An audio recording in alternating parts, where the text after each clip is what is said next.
Igreja Presbiteriana Unida de São Paulo. Há mais de 100 anos, fazendo a diferença na cidade de São Paulo e levando o amor e a palavra de Deus para as pessoas com o objetivo de transformar vidas. É uma igreja onde, essencialmente, a palavra de Deus é pregada e busca-se a prática da mesma. Venha para a Unida. Um espaço para fazer amigos, adquirir valores, formar famílias. Eu gosto porque praticamente todo dia da semana tem alguma atividade diferente para você fazer. Então dá para você vir aqui todos os dias da semana e ainda mais nos domingos que tem os cultos. Venha para a Unida. Com uma visão direcionada pela Palavra de Deus, a Unida investe em vários ministérios para homens, mulheres, casais, atividades específicas para crianças, adolescentes e jovens. Fazer discípulos é a nossa missão. Além dela ser uma igreja linda, ela é uma igreja acolhedora, uma igreja que sempre está de portas abertas para todos. Venha pra Unida! Venha fazer parte da família da Unida. Certamente, aqui você será muito abençoado. Queridos amigos, é com grande alegria que nós convidamos vocês para que estejam conosco aqui na Igreja Presbiteriana Unida de São Paulo. Uma igreja bíblica, unida e relevante, que prega o Evangelho de Cristo e onde você terá um encontro vivo e pessoal com o Senhor. Vem para a Unida, certamente você será muito abençoado.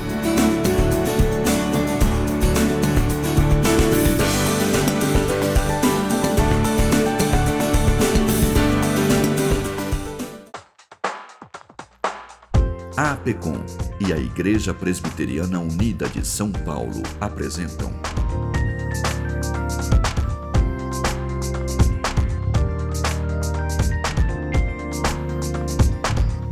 Cada Dia São Paulo. Olá, querido amigo, querida irmã, que bom estar com você mais uma vez aqui no programa Cada Dia São Paulo. Esse programa é uma parceria da Agência Presbiteriana de Evangelização e Comunicação e da Igreja Presbiteriana Unida de São Paulo. E para abençoar o teu coração neste dia, nós abriremos a palavra de Deus no Salmo 1. Ouça com atenção e que Deus fale hoje ao teu coração. Assim diz a palavra do Senhor. Bem-aventurado o homem que não anda no conselho dos ímpios, não se detém no caminho dos pecadores, nem se assenta na roda dos escarnecedores. Antes o seu prazer está na lei do Senhor, e na sua lei medita de dia e de noite. Ele é como árvore plantada junto à corrente de águas, que no devido tempo dá o seu fruto, e cuja folhagem não murcha, e tudo quanto ele faz será bem-sucedido. Os ímpios não são assim, são porém como a palha que o vento dispersa. Por isso os perversos não prevalecerão no juízo, nem os pecadores na congregação dos justos. Pois o Senhor conhece o caminho dos justos, mas o caminho dos ímpios perecerá. O livro dos Salmos é o livro de cânticos da Bíblia. Se você observar a lei de Deus, a palavra do Senhor, o Pentateuco contém 5 livros: Gênesis, Êxodo, Levítico, Números e Deuteronômio. Em resposta à lei de Deus, o livro dos Salmos também contém 5 livros. João Calvino dizia que os Salmos são a anatomia da alma. E ele tem 5 livros porque demonstra a resposta do cristão fiel a Deus em oração, respondendo à revelação da lei e da sua palavra. O livro dos Salmos é o livro dos cânticos da Bíblia. É o livro das lágrimas, é o livro do choro, é o livro da oração, é o livro da adoração, é o livro da celebração, é o livro da exultação na presença de Deus. Neste livro nós vemos o salmista derramando o coração nos momentos de dificuldade, expondo a sua frustração diante de Deus, clamando a Deus por seu consolo e por sua paz.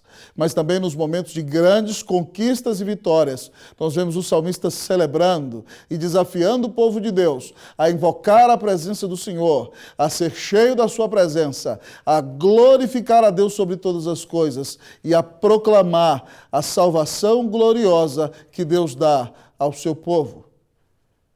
Para o início do livro, nós temos o Salmo 1. Esse salmo é muito precioso.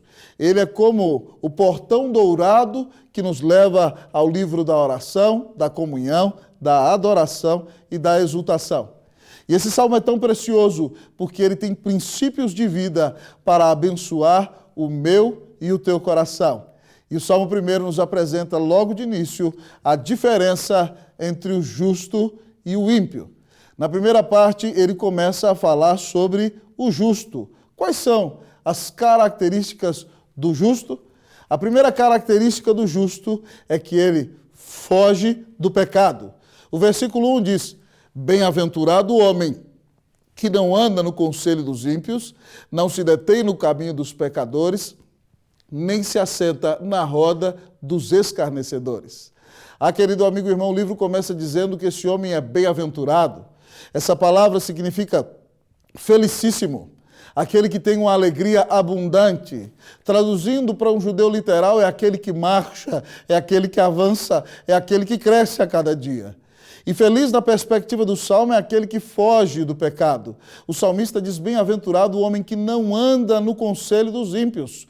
Ou seja, ele não pauta a sua vida por conselhos pecaminosos que ofendem a Deus, que ofendem a santidade de Deus e que apagam o Espírito Santo de Deus na sua vida. Mas ele também foge do pecado quando ele não se detém no caminho dos pecadores. Ele não para no caminho em que os pecadores param. Ele não imita as obras daqueles que vivem ofendendo a Deus e não glorifica o nome do Senhor. Querido amigo e irmão, mas o texto da palavra também nos diz que ele foge do pecado quando ele não se assenta na roda dos escarnecedores. Ele não zomba de Deus como aqueles que se sentam em uma roda para zombar dos que servem a Deus, dos que amam a Deus, daqueles que são fiéis ao Senhor e à sua palavra. O texto nos ensina, querido amigo e irmão, que a primeira característica do justo é que ele foge do pecado, ele foge do conselho dos pecadores. Ele foge de parar num lugar de pecado, ele não se detém na roda dos escarnecedores. A palavra de Deus nos diz no Salmo 119:11, guarda no coração as tuas palavras para não pecar contra ti. O versículo 9 do Salmo 119 diz: de que maneira poderá o jovem guardar puro o seu caminho, observando segundo a sua palavra. Nós precisamos fugir do pecado, amados irmãos, porque o pecado mata. Romanos 6:23 diz que o salário do pecado é a morte. Mas também a Bíblia nos ensina que devemos fugir do pecado, porque o nosso Deus é santo. O apóstolo Pedro, em 1 de Pedro 1,16, diz: porque escrito está, sede santos, porque eu sou santo. Deus é santo, é separado do pecado, é espírito puríssimo.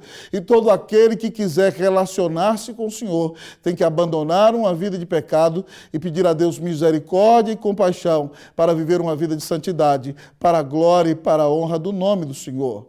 Talvez você me pergunte: pastor, como eu posso deixar os meus pecados?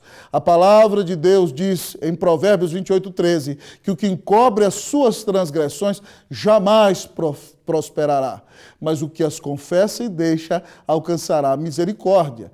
E 1 João 9 diz que se confessarmos os nossos pecados, Ele é fiel e justo para nos perdoar os pecados e nos purificar de toda injustiça. Se você quer vencer os pecados, nesse momento, agora, pare aí onde você está, confesse a Deus o seu pecado, diga a Ele que você precisa do seu perdão, da sua misericórdia e da capacitação do seu espírito para vencer o pecado. Diga a Ele que você creu que Cristo Jesus é o seu Senhor e Salvador pessoal, que Ele pagou a sua dívida.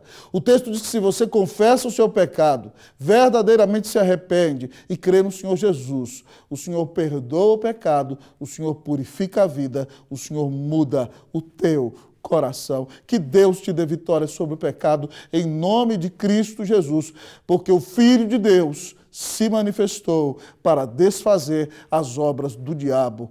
Querido amigo e irmão, o grande evangelista Moody dizia: ou este livro te afastará do pecado, ou o pecado te afastará desse livro. Se você quer vencer o pecado, você precisa se alimentar da palavra de Deus. Na antiga era dos puritanos, viveu na Inglaterra um pastor chamado Philippe Jacot Henrique.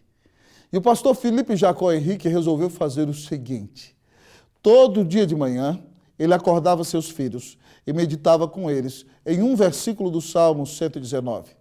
Cada dia um versículo de maneira subsequencial. Então os filhos tinham que memorizar o versículo do dia e durante o dia inteiro eles iam pensar naquele versículo e aplicar o versículo às distintas situações da vida e iam orar a Deus lembrando-se daquele versículo.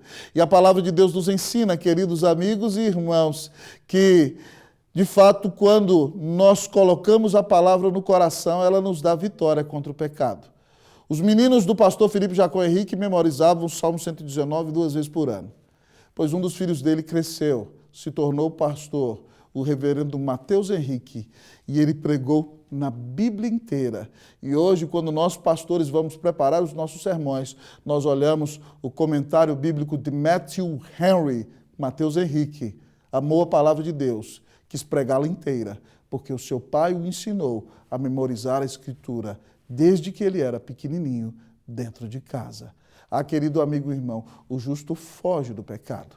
E então, ao lembrar dessa história, nós vemos que a segunda característica do justo é que ele ama a palavra de Deus. O texto diz: antes tem o seu prazer na lei do Senhor, e na sua lei medita de dia e de noite. Ah, querido amigo e irmão, aquele que crê em Jesus sabe que Deus se revela a nós na sua palavra. Então, quando você lê a palavra, Deus fala com você. Ele confronta os teus pecados. Ele consola o teu coração nas aflições. Ele te ensina o caminho que você precisa seguir no dia em que você precisa tomar decisões. Ele traspasa você e ele te ensina a olhar para Cristo Jesus como aquele que te amou e deu a vida na cruz para pagar os teus pecados, que nunca te deixa, que nunca te abandona, que sempre cuida de você. O justo é aquele que tem prazer na lei do Senhor. Ele ama a palavra de Deus e, consequentemente, ele medita na palavra de Deus de dia e de noite.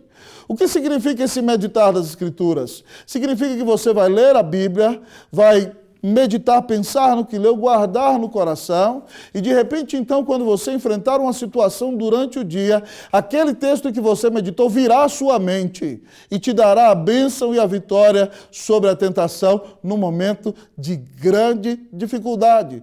Por exemplo, a Bíblia diz: não saia da sua boca nenhuma palavra torpe. Você medita nesse texto de manhã, ora, fala: Deus, guarda a minha boca. E você entra no seu carro e vai no trânsito para o trabalho e de repente alguém te dá uma fechada e você fala assim: céu abençoado. A palavra mudou a sua boca. Você deixou de xingar palavrão, porque a palavra de Deus está no seu coração. O justo ama a palavra de Deus. Mas outra característica do justo é que ele busca a presença de Deus. O texto diz que ele é como uma árvore plantada junto à corrente das águas, que no devido tempo dá o seu fruto, e cuja folhagem não murcha, e tudo quanto ele faz é bem sucedido.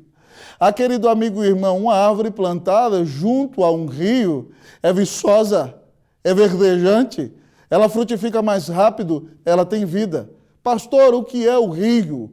Jesus, lá em João 7, diz que quem crer nele, como diz a Escritura, do seu interior fluirão rios de água viva. E falando isso, ele está falando do Espírito Santo que enche o nosso coração. Então, se o justo é uma árvore plantada junto ao rio de águas, significa que ele é alguém que busca a presença do Senhor em oração, e por causa disso, então, ele tem comunhão com Deus e ele é cheio do Espírito Santo. E essa árvore, então, no devido tempo, ela dá o seu fruto, ela frutifica. Você percebe na vida de quem busca a Deus que essa pessoa tem amor, alegria, paz, longanimidade, benignidade, bondade, fidelidade, mansidão e domínio próprio, que é o fruto do Espírito. Essa pessoa está cheia de Deus. Mas diz o texto que a sua folhagem não murcha. Todos nós vamos enfrentar momentos de dificuldade na vida.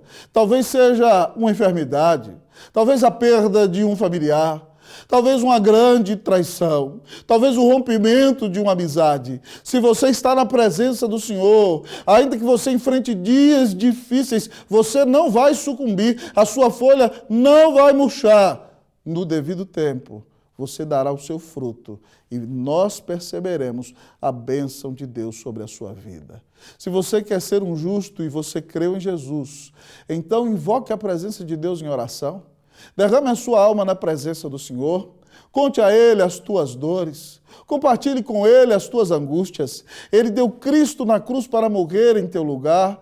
Louve-o por sua graça, por tudo aquilo que Ele te dá de bom. Adore o Senhor por quem Ele é, pelo privilégio que você tem de conhecê-lo e por saber que nunca ninguém jamais arrebatará você das mãos do Senhor. O Salmo nos ensina a diferença entre o justo e o ímpio. Ele nos diz que o ímpio foge do pecado, o ímpio ama a palavra de Deus, o ímpio não, o justo foge do pecado, o justo ama a palavra de Deus e o justo busca a presença do Senhor. Que você, meu querido amigo e irmão, busque a presença do Senhor, se alimente da palavra de Deus e fuja do pecado, em nome de Cristo Jesus. Mas, pastor, qual é a diferença entre o justo e o ímpio?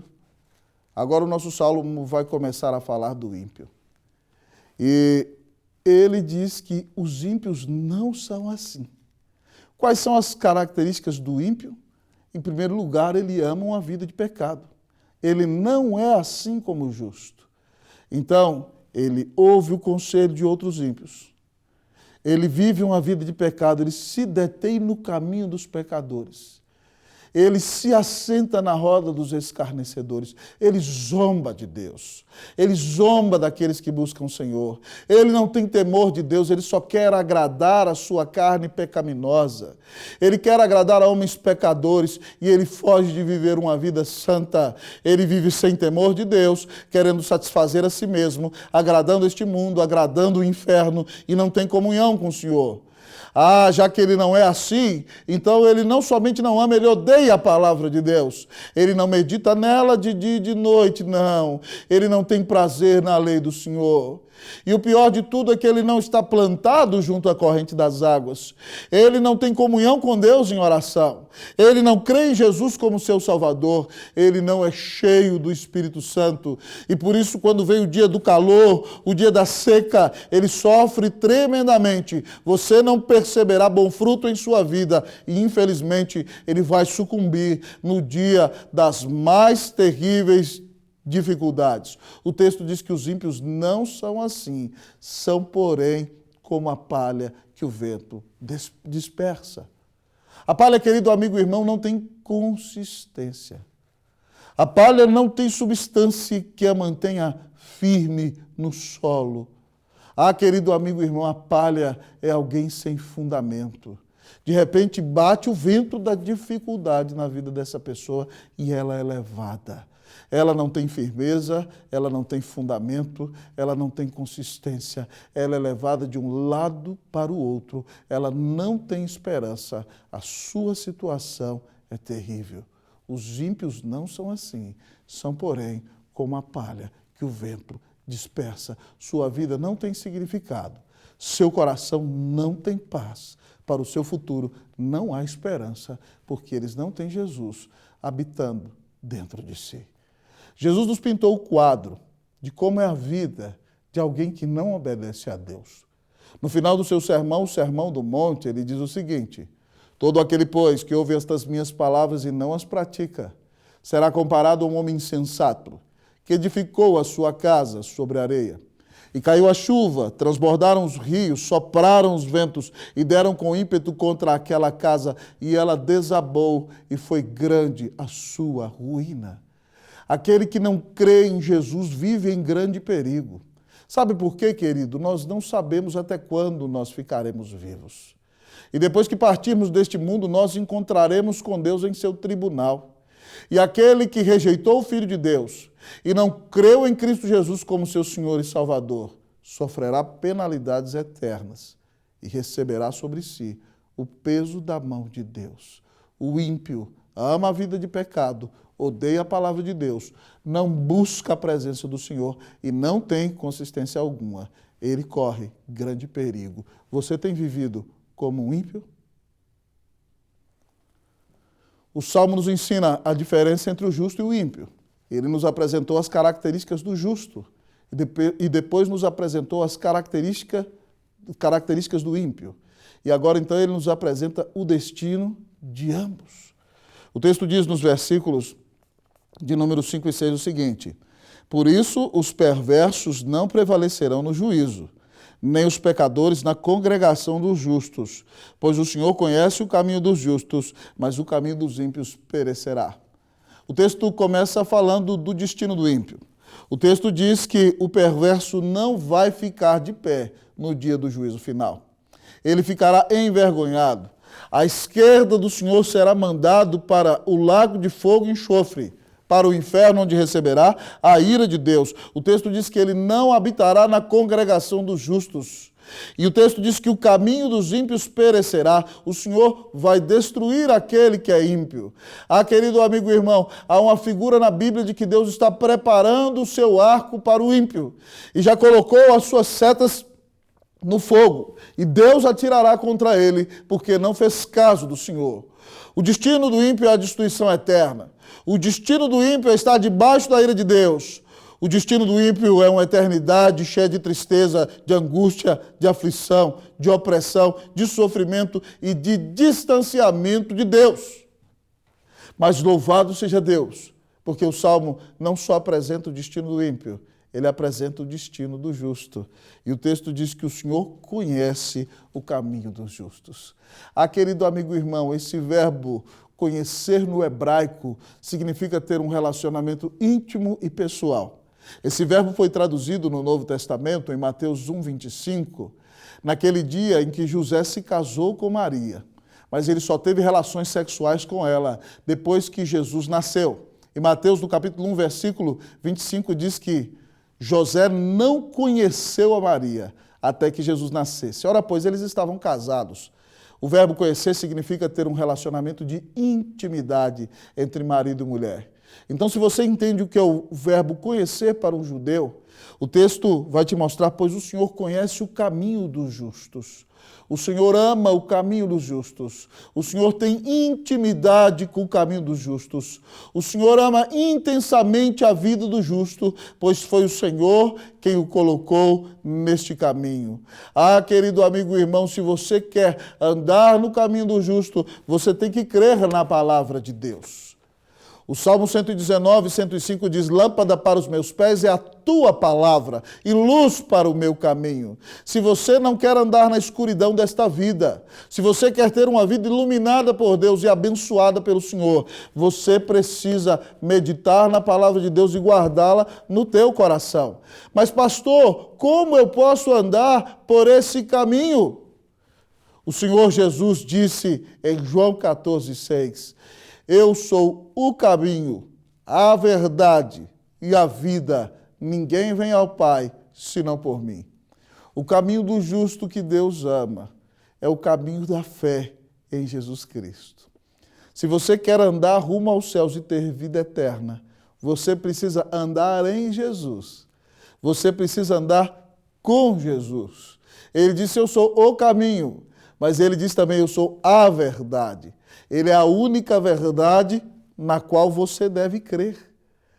1 Timóteo capítulo 2, versículo 5, amados irmãos, diz que há um só Deus e um só mediador entre Deus e os homens, Cristo Jesus, homem. Você não precisa de vários mediadores, há um só, o nome dele é Jesus. Creia nele, pois foi ele quem te amou e deu a vida na cruz para pagar os teus pecados. Ele diz que ele é o caminho, a verdade em que você deve crer, o caminho em que você deve andar, mas ele diz que é a vida de Deus que você pode receber para ter paz na alma, para ter alegria no coração, para ter esperança de viver. Como você tem se sentido? Você tem vivido uma vida vazia, uma vida sem significado? A vida de Deus pode encher o seu coração, se você de fato crer que Jesus Cristo é o Filho de Deus, que morreu na cruz para pagar os teus pecados. E se arrependendo dos seus pecados, você entregar-se totalmente a Ele como seu único Senhor e Salvador. O texto da Palavra de Deus nos ensinou nesse dia a diferença entre o justo e o ímpio. Eu quero perguntar para você, você é um justo ou você é um ímpio? Talvez você me diga, pastor, eu quero ser um justo. Se você quer ter paz com Deus, creia que Jesus Cristo te amou e morreu na cruz para pagar os teus pecados. Arrependa-se dos mesmos, clame a Ele para vir morar no seu coração. Então Deus te declarará justo no seu tribunal. Creia em Jesus e você ouvirá na sua consciência o Deus eterno dizer, eu te declaro justo pela fé no meu Filho, Jesus Cristo. Então você começará a viver como justo, uma vida de santidade, de amor à palavra, de busca da presença de Deus. Que o Senhor te abençoe nesse dia, que Ele te dê a bênção da justificação. Que Deus permaneça contigo. Amém. Cada dia São Paulo, uma realização da APECOM e da Igreja Presbiteriana Unida de São Paulo.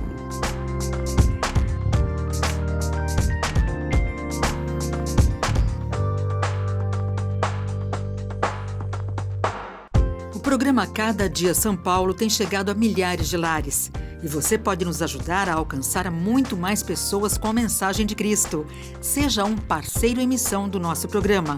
Deposite sua oferta no Banco do Brasil, agência 1191, dígito 6, conta 37038, dígito X. Agência Presbiteriana de Evangelização e Comunicação.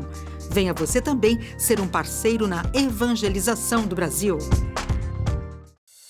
A Igreja Presbiteriana do Brasil é fruto de uma ação missionária da Igreja Norte-Americana que enviou o jovem pastor Ashbel Green Simonton ao nosso país em 1859, com o profundo desejo no coração de apresentar o Evangelho da graça de Jesus aos brasileiros.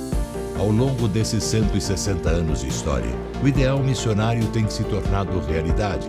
E a partir do seu compromisso com a integridade bíblica em uma perspectiva teológica reformada e com o propósito de fazer a diferença na sociedade, a IPB tem sido um instrumento usado por Deus para alcançar e transformar a vida de milhares de pessoas no Brasil e no mundo.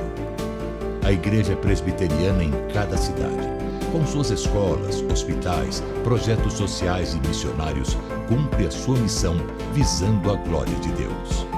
Igreja Presbiteriana, há 160 anos, evangelizando o Brasil.